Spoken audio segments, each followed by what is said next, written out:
Hi everybody, it's Honest John again. Well, yesterday was another sad day. Another terrorist strike in Europe, this time in Belgium. Dozens killed and over 200 injured. Naturally, this was followed by responses from politicians over here. And of course, most of the extreme reactions all of the extreme reactions came from the right. Donald Trump has doubled down on his totally unconstitutional idea of banning Muslims from the country.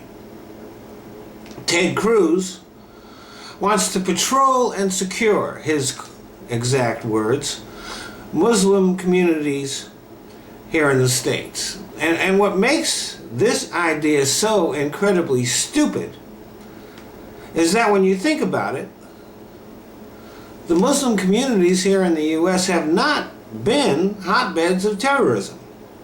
Now, we did have the attacks in San Bernardino, and we do have Americans who have been radicalized and gone over to join ISIS. Some of them made it there, some of them were arrested before they could do so. The United States is not totally immune from law enforcement.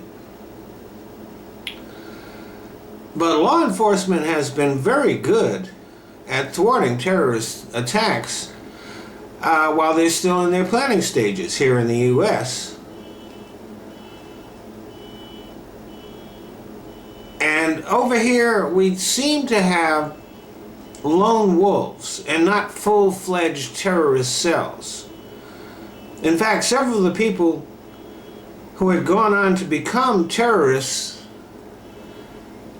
did not grow up in the Muslim community.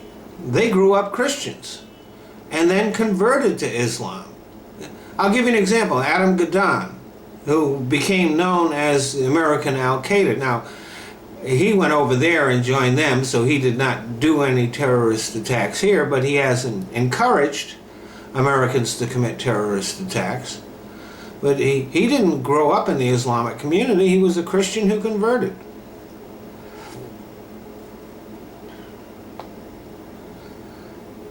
The U.S. has actually done, up until 9/11, a pretty good job of assimilating its Muslim community. For the most part, they have not been ostracized or ghettoized or separated. Where in France and Belgium and in much of Europe, the Muslim community is alienated and isolated and separate from the general community. If you're in France and you're a Muslim, you might be a French citizen, but you're not considered French.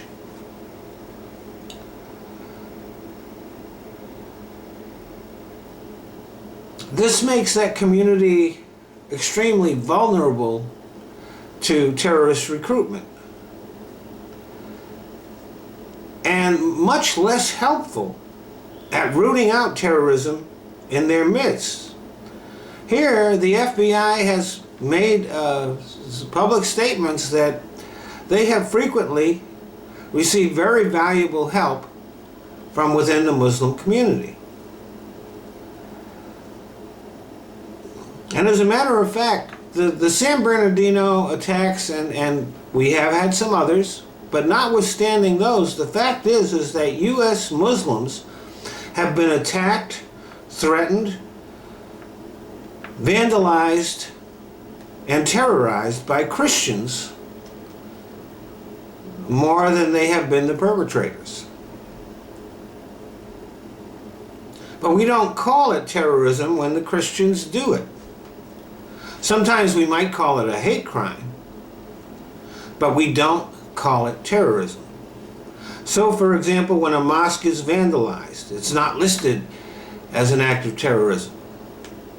If a Muslim shopkeeper is assaulted, we don't classify the Christians who assaulted him as terrorists.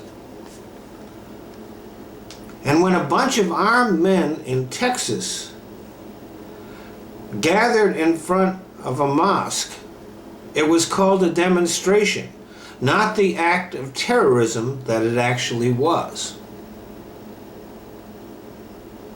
We react one way to acts of terrorism by Muslims and a completely different way to acts of terrorism by Christians. During the Troubles in Ireland, it was Catholics versus Protestants engaged in hundreds of terrorist acts against each other. But even when those terrorist attacks spread to England, there was not the same hysteria against the Irish that there is now against the Arabs. And if you ask a lot of people in the U.S.,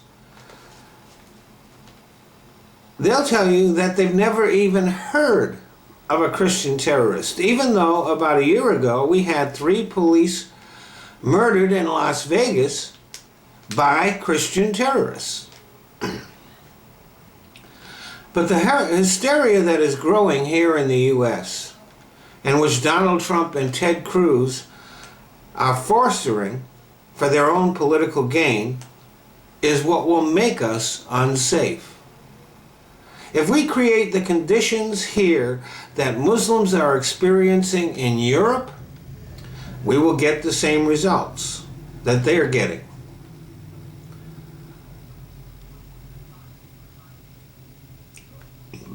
So what Ted Cruz and Donald Trump are trying to do is foster an atmosphere that will actually breed terrorism. We have to remember that no matter what religion people are, they are Americans first and foremost. And this is something that a lot of Christians might want to remember too. Thanks for listening.